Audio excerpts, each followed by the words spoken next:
The deuce of the day. You log. Not a log. I don't have a log, but I mean, you know.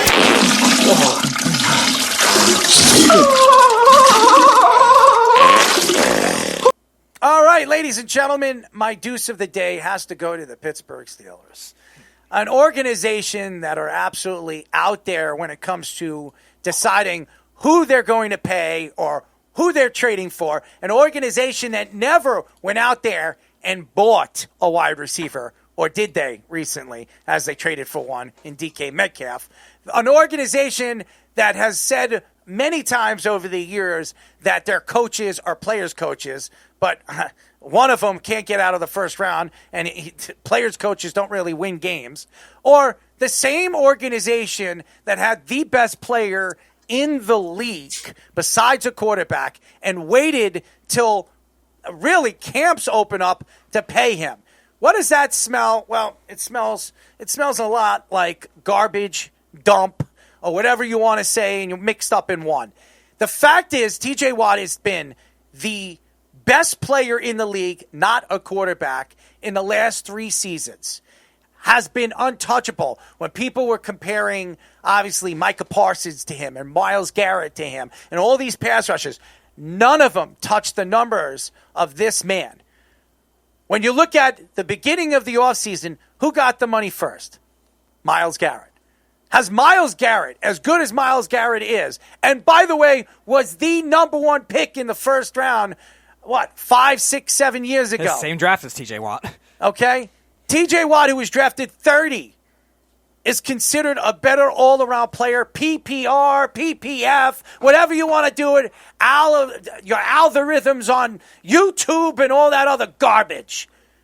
The fact that Pittsburgh waited this long to pay this man a 3-year, $42.5 million contract tells me they're a dumb organization and almost lost the best player they've had, really, since, I would say, Ben Roethlisberger, if you really ask me. So it just tells me Hahn gets an extended contract. You're going to pay this guy and give him an extended contract for all the garbage he has put together over the last couple of years. They haven't won anything. They haven't even been into an AFC title game in how long? This has been a joking organization. They're going to keep that idiot in office. To me, it only smells like crap. And that's why I'm going to give him the deuce of the day. There's no way you could sit here and tell me that this organization knows what they're doing. And Mike Tomlin could be on his way out at the end of the season if he doesn't know how to control this worthless, no-good quarterback who has come out numerous amount of times saying that he could still be an elite quarterback in the league. So that's my deuce of the day. Pittsburgh Steelers, stupid organization, even dumber, bringing in DK Metcalf, and it's going to come back and backhand them right in the face. Let me ask you guys a question. You look at, and this is just the facts here. They traded a wide receiver to the Cowboys, okay?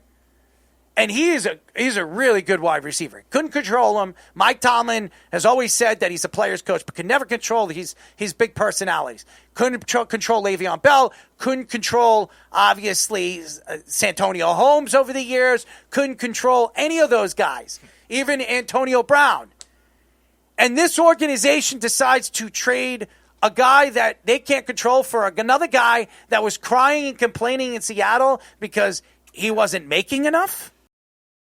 To me, you're just bringing in another problem. And then, to top it all off, you're bringing the biggest problem and the biggest mouth in professional football, as Pat McAfee and Aaron Rodgers. He must really like that ayahuasca. It doesn't make sense. And now they're giving this guy, Hahn, an extended contract?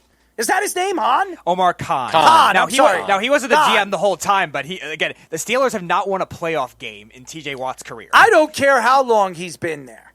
You give him an extension when this is an organization with all this talent when it comes to defense, and they can't get out of the first round. Look at the teams that have beaten them over the last eight years. They were better than practically 5 or 6 of those teams, and they lost. Not against Buffalo. I'm not going to talk about that game. Yeah, but they had 48 points to the Blake Bortles-led Jaguars. It's embarrassing.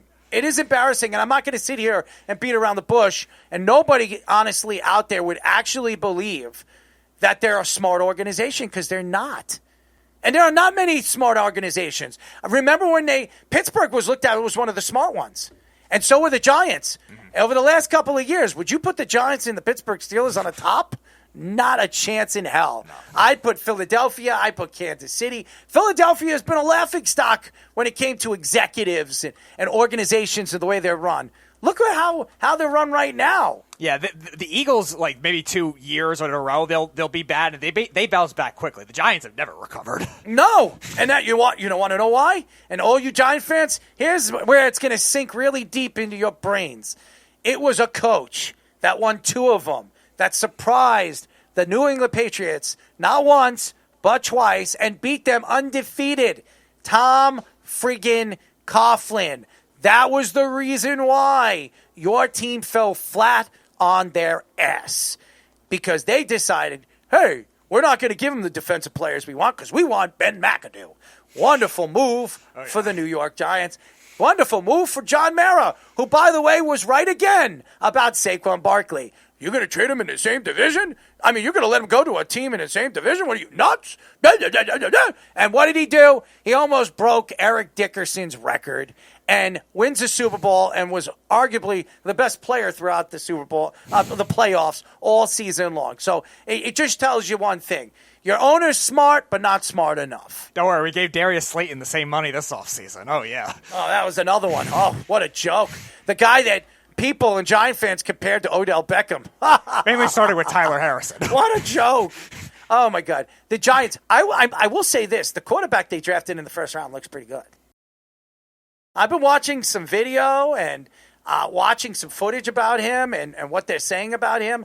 Hey, if the Giants get a home run from him, even if they're wrong about the defensive lineman because he can't stay healthy from Penn State or any one of those guys, if they're right about that quarterback and they traded up and they got him the way they did and he becomes something special, oh, my God. Yeah, Jackson Dart. If that works out for them, oh, what a friggin' home run that is. I guess who that's going to make look bad? The Steelers, who also could have drafted him at number 20.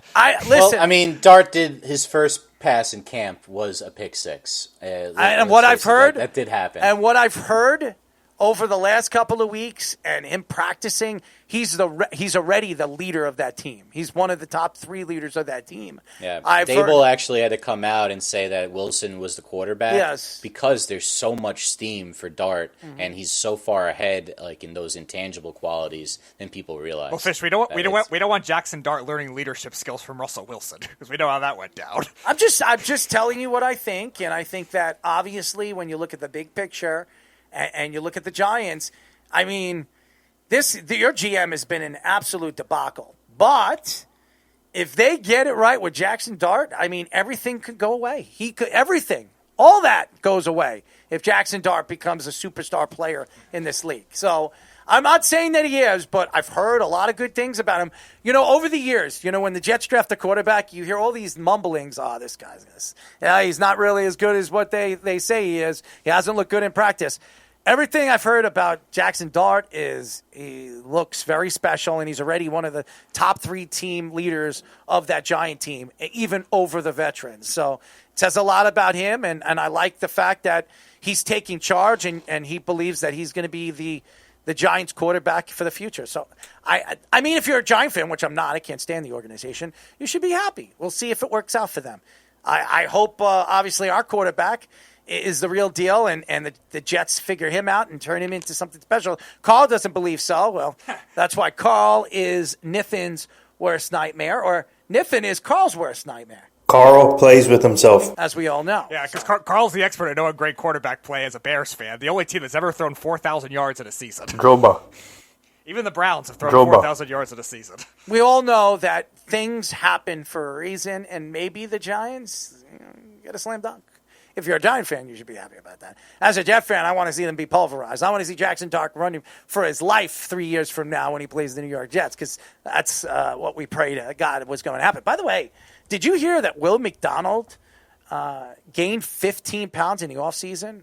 He looks really, really good. And a lot of different things that I've heard is he looks even faster than he did last year, as big as he is. Mm-hmm. Could you imagine that? Was always his problem, though. He was 239 coming out of the draft. That's why 15 pounds of muscle. That's good, yeah. 15 pounds of muscle. Mm-hmm. And what I've heard through the coaching staff is he looks like a beast. And they're saying that Jermaine Johnson could be back a lot sooner than they're saying that he could